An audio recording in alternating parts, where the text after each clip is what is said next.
Pour ne rien rater de nos programmes, n'oubliez pas de vous abonner à nos deux chaînes YouTube, le Média TV et le Média 24/7, et d'activer la cloche. Bonjour tout le monde et bienvenue pour un nouvel épisode des Indiscrets sur le Média, votre rendez-vous hebdomadaire politique avec Nils Wilke. Grâce à son carnet d'adresses sans égal et sa connaissance fine des acteurs politiques de tous bords, Nils nous permet d'arpenter chaque semaine les coulisses de la politique et d'aller chasser les indiscrétions. Une émission permise grâce à votre soutien. Et face à la montée de l'extrême droite, on ne répétera jamais assez, le média a encore plus besoin de vous. Alors soutenez notre projet Riposte, une campagne citoyenne cruciale pour bâtir une chaîne d'information indépendante et populaire. Cette bataille pour la démocratie nous concerne tous. Ça se passe dès maintenant sur campagne.lemediatv.fr. Mais tout de suite, c'est parti pour les Indiscrets.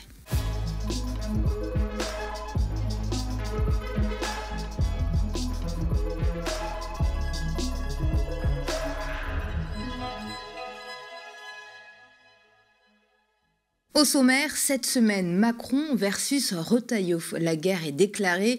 Les jours du patron de la droite au gouvernement sont-ils comptés? Le président semble décidé, en tout cas, à crever l'abcès en bloquant sa nomination de le nouvel exécutif sur fond d'incertitude sur la capacité de Lecornu à former un gouvernement. Et la terreur d'Ati a encore frappé. La droite parisienne est censée constituer sa liste pour les municipales et c'est loin, vous allez le voir, d'être un long fleuve tranquille. C'est plutôt un fleuve de sang au point que certains élus n'hésitent pas à évoquer une purge. Nils a mené l'enquête. Et puis cette révolte contre Tondelier de Sandrine Rousseau et Éric Piolle, la célèbre petite veste verte affronte des vents contraires au sein de sa propre formation.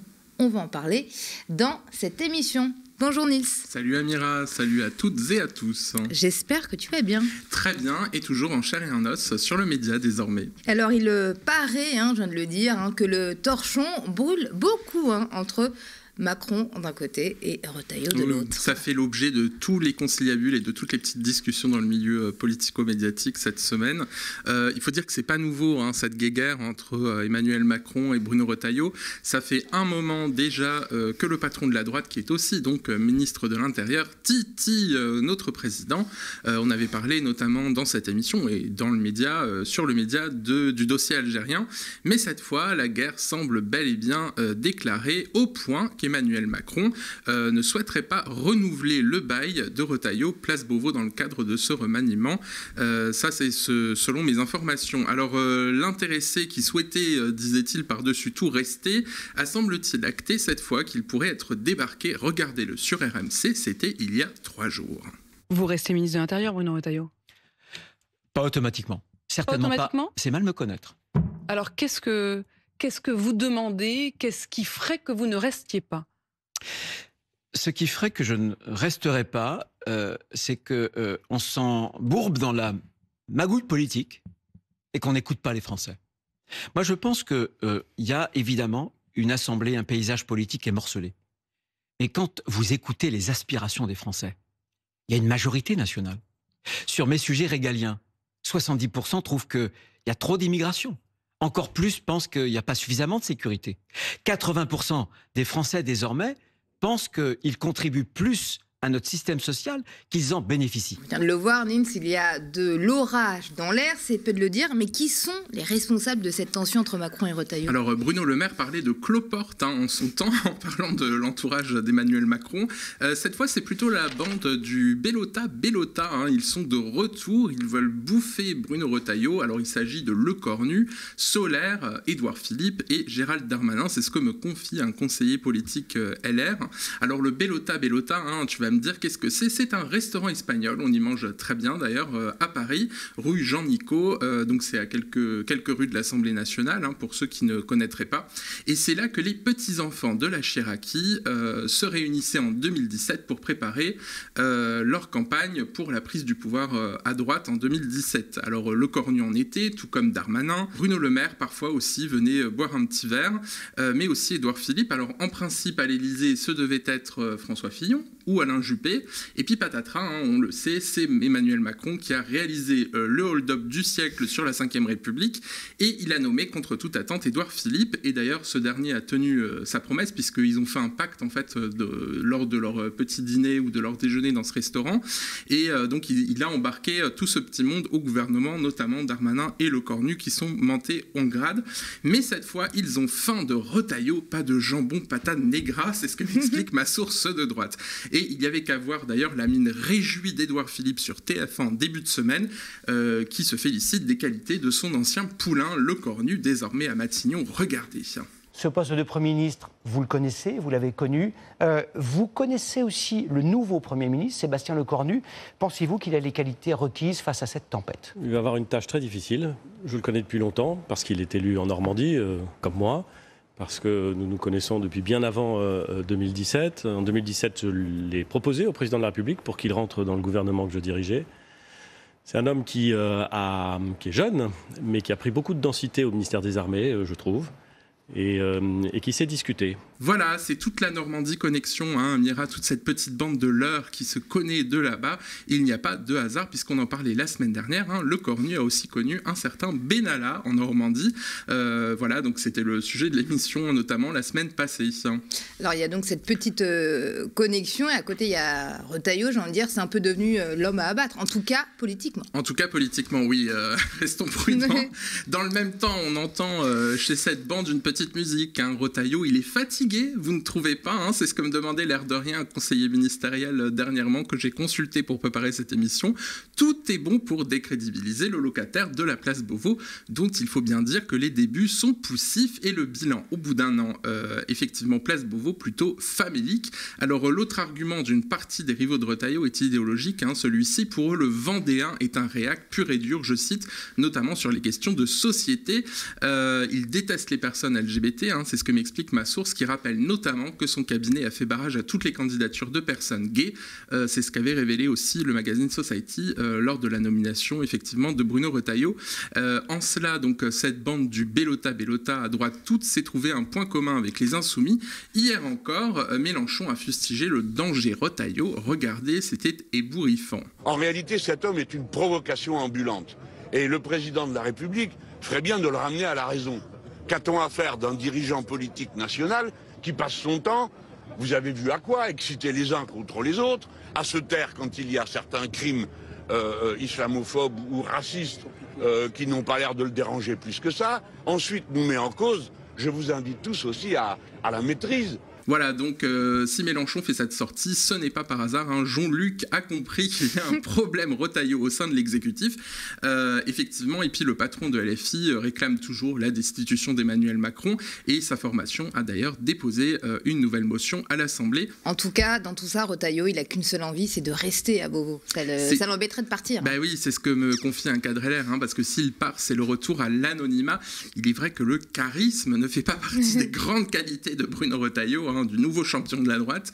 Et puis l'intérieur, c'est quand même la clé du pouvoir en France, hein. C'est la forteresse policière, hein. Il a accès à toutes les remontées policières et préfectorales, me rappelle un ancien flic.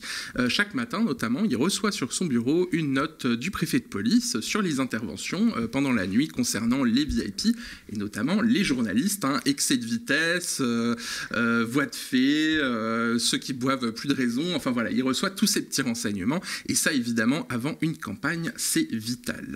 En dehors de son conflit avec Macron, qui n'est pas nouveau, qu'est-ce qui a changé ces derniers jours, ces dernières semaines ? C'est une bonne question. Nos regards devraient se tourner logiquement vers le RN, hein, qui a modifié effectivement la donne politique, puisque le parti de Marine Le Pen et de Jordan Bardella considère pour des raisons internes qu'il est temps d'arrêter de soutenir le gouvernement. Regardez la surprise Bayrou. Alors certains diront une très bonne surprise, d'autres une mauvaise. Hein. Il s'est fait quand même débarquer à la rentrée à peine arrivé à l'Assemblée et le RN semble vouloir faire subir le même sort à Lecornu. Voilà qui rend la droite nerveuse. Écoutons notre confrère de RMC. Cela inquiète les Républicains qui veulent s'éviter. Romain Cluzel a un coup de barre à gauche. Et les élus de la droite vont scruter les réactions à la sortie de Matignon tout à l'heure. Le député Jean-Didier Berger a une crainte. C'est de se retrouver avec un projet de budget qui, pour faire plaisir au Parti socialiste finisse par être extrêmement mauvais pour le pays. On est ouvert à la discussion, mais évidemment pas au prix du reniement de nos convictions. Bruno Retailleau et ses troupes identifient déjà des lignes rouges, par exemple une suspension de la réforme des retraites, un recul sur la politique d'immigration, mais aussi toute augmentation d'impôts comme... Affaire donc à suivre, Nils, en tout cas on l'a bien compris, hein, tous ceux de droite, Macron, Le Cornu, Retailleau jouent leur survie politique. Absolument. Pendant que Rachida Dati, elle, tente de mettre au pas la droite parisienne avant les élections municipales. T'as enquêté là aussi là-dessus et on a envie de savoir. Ouais, ça rigole plus du tout à droite à Paris. Enfin, ça rigolait déjà pas beaucoup sous la férule de Rachida Dati, mais là c'est carrément la terreur, on l'a dit en introduction. On a vu d'ailleurs Rachida Dati organiser une jolie démonstration de force. C'était mardi sous le pont Alexandre III et pour la ministre, c'était l'occasion de rassembler ses soutiens. Regardez, elle est en pleine forme. Moi je vous le dis, je le promets aux Parisiennes et aux Parisiens, nous sommes déterminés à gagner Paris.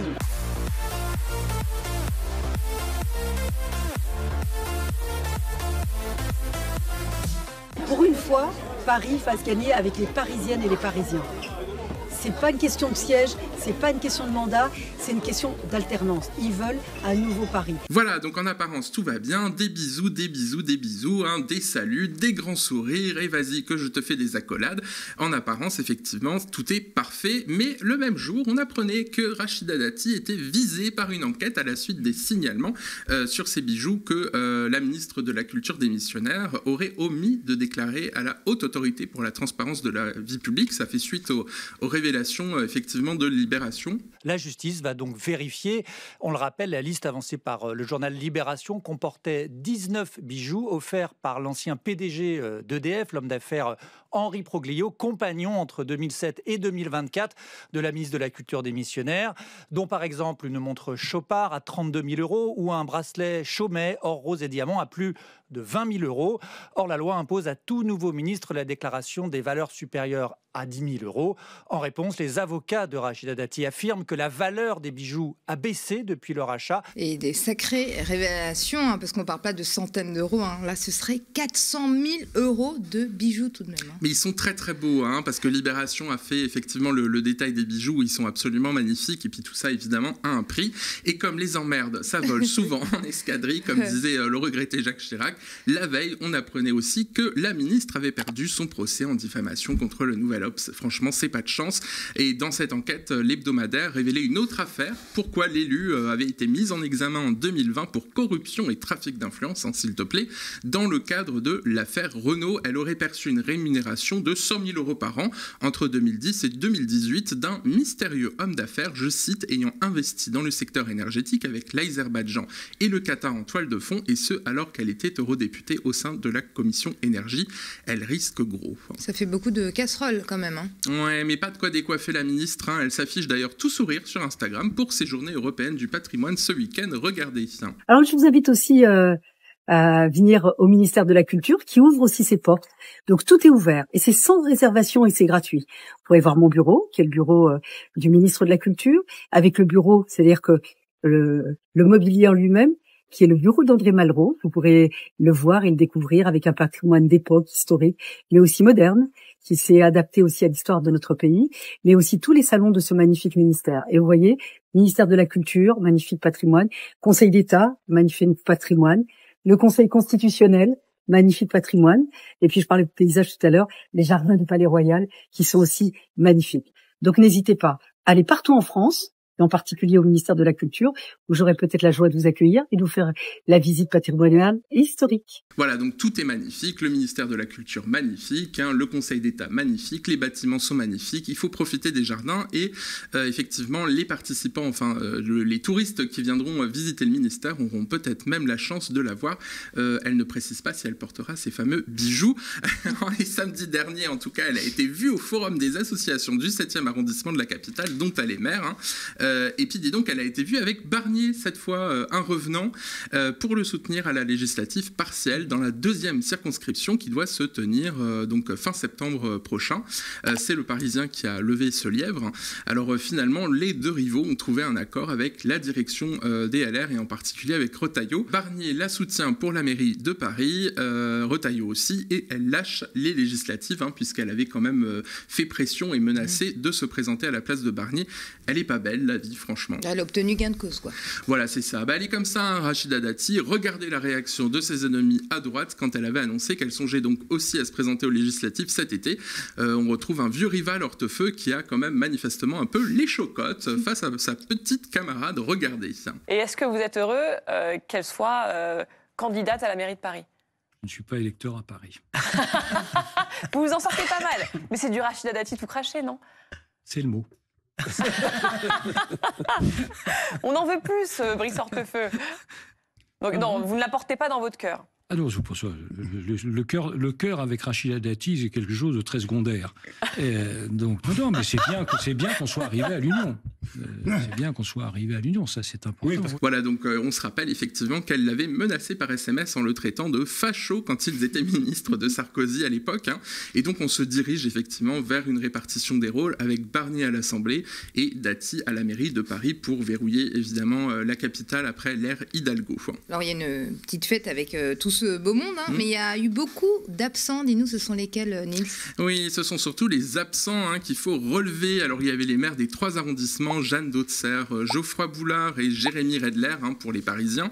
Et puis 3 élus du Sénat, le fameux Francis Spitzner, Catherine Dumas et Marie-Claire Carrère-Gay et leurs adjoints, bien sûr. Tout ce petit monde est un peu purgé, c'est ce que me dit l'un d'entre eux. Sont-ils pour autant bannis à vie ? Pas sûr, selon un cadre LR parisien que j'ai contacté pour préparer cette émission, mais ils vont devoir, je cite, s'aplatir devant Dati. Selon ma source, les intéressés, eux, se disent plutôt sereins. Dati ne peut pas se passer des voix de l'Ouest parisien, me rappelle ma source chez LR, et effectivement, elle a tout intérêt à unir son camp pour l'emporter. Mais pourra-t-elle mettre ses désirs de vengeance de côté ? C'est toute la question. Alors, ça chauffe à droite, chez LR, tu viens de nous le dire, mais ça chauffe aussi chez les écolos. On en parle peu et pourtant. Mais oui, c'est vrai qu'on parle toujours de LFI, les purgés de la France insoumise, les problèmes à la France insoumise, mais c'est vrai qu'à droite et à gauche aussi, chez les écolos, c'est pas beaucoup mieux. Les verts voient rouge, selon l'expression consacrée, pardonnez-moi cette petite boutade. C'est toujours un peu la même chose au parti, évidemment, il y a des divisions internes, mais là, Tondelier quand même est aux prises avec une vraie fronde, et notamment avec son ancien patron, Éric Piolle, le maire écolo de Grenoble, vient de se faire suspendre par les instances. Et pourtant, les deux élus avaient mis en scène leur entente lors du congrès d'investiture du parti à Pantin. C'était en avril. Regardez.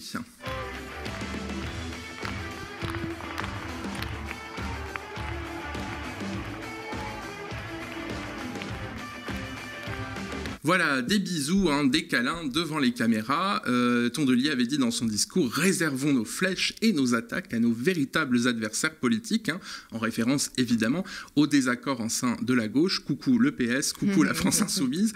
Et ce, malgré un vote qui sonnait comme un caillou dans sa chaussure, puisque Piolle avait à cette occasion été élu porte-parole du parti, malgré son opposition et son propre candidat qu'elle présentait. Évidemment, l'un de ses soutiens me dit « Bah oui, forcément, ça affaiblissait son autorité dès sa réélection et évidemment elle ne lui a jamais pardonné. Résultat, Piolle est suspendu et Tondelier s'en explique face à Benjamin Duhamel qui a rejoint France Inter. Regardez. Vous vous inspirez de la gestion interne de la France Insoumise, Marine Tondelier ? Alors vous faites le combo, c'est-à-dire que vous m'attaquez plus, vous faites la question sur Jean-Luc Mélenchon que je n'avais pas encore eu et donc je m'en étonnais.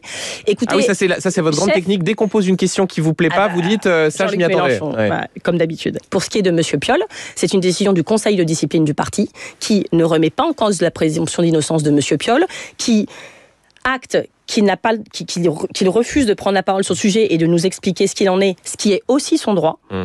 Mais il est porte-parole d'un mouvement qui est en campagne municipale et qui décide de lui poser la question parce que vous savez exactement ce qu'il se passerait s'il était mis en examen en plein milieu municipal. Les mêmes qui me posent la question que vous me posez aujourd'hui me diraient « Que saviez-vous ? Quelle question lui avez-vous posée ? Que vous a-t-il répondu » Il décide de ne pas nous répondre, c'est son droit et je respecte ça. Mais vous savez bien qu'on ne peut pas être porte-parole de parti, mise en cause pour ses affaires. Voilà, donc échange un peu tendu, hein. On sent la patronne des écolos un brin crispé. Il faut dire que Piolle ne se gêne pas de rappeler à chaque interview à la presse qu'elle a été sa directrice de campagne pour la primaire des écolos à la présidentielle en 2021. Sous-entendu, le plus expérimenté c'est moi, le patron c'est moi, et Tondelier c'est l'une de mes héritières.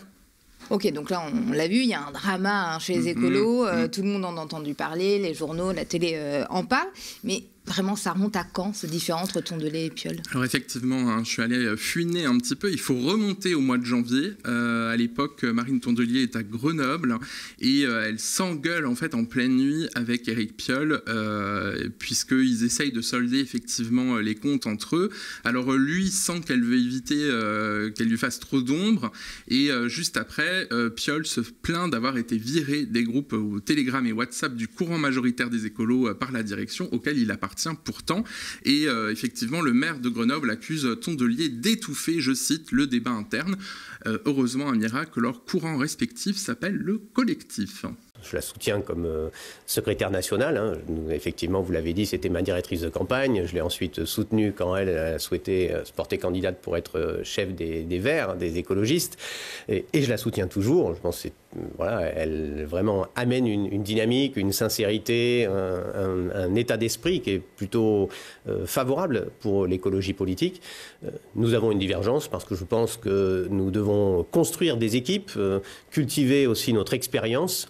Et que donc nos porte-paroles, je pense que personne ne peut citer un nom de nos porte-paroles des 20 dernières années, nos porte-paroles peuvent être des gens qui sont connus et qui ont de l'expérience, et que ça changerait un peu la nature du discours écologiste. Donc nous portons cette divergence et je vais essayer de porter ma candidature. Et il y a Sandrine Rousseau qui a un peu mis son nez là-dedans. Oui, elle a mis carrément de l'huile sur le feu, je crois que tu peux le dire, hein, en affirmant dans le journal ultralibéral L'Opinion que Tondelier et ses proches s'enferment dans des réflexes apparatchiks. Voilà, vous voyez effectivement l'article, l'interview à l'écran. Bref, pas de quoi faire redescendre la température. Alors j'ai contacté tout de même l'intéressé, Éric Piolle, hein, pour préparer cette émission. Le maire de Grenoble, qui ne se représentera pas au municipal, déclare « J'ai beaucoup de marques de soutien en interne, même si pas grand monde ose se dresser face aux outcases de Tondelier. Elle doit considérer que je suis une menace. Hein, » c'est ce qu'explique l'élu. Et il est vrai que Marine Tondelier vise clairement la présidentielle en 2027 autour d'une candidature unique à gauche, et de préférence évidemment la sienne. Ah bah c'est sûr, tout ça. Merci en tout cas Anis pour toutes ces petites indiscrétions, et puis je te dis à la semaine prochaine. Avec grand plaisir, à bientôt. Vous l'aurez compris, c'est la fin de cette émission, la fin des Indiscrets. Vous retrouverez bien évidemment Nils Wilke la semaine prochaine. Excellente suite des programmes sur le média. À très bientôt.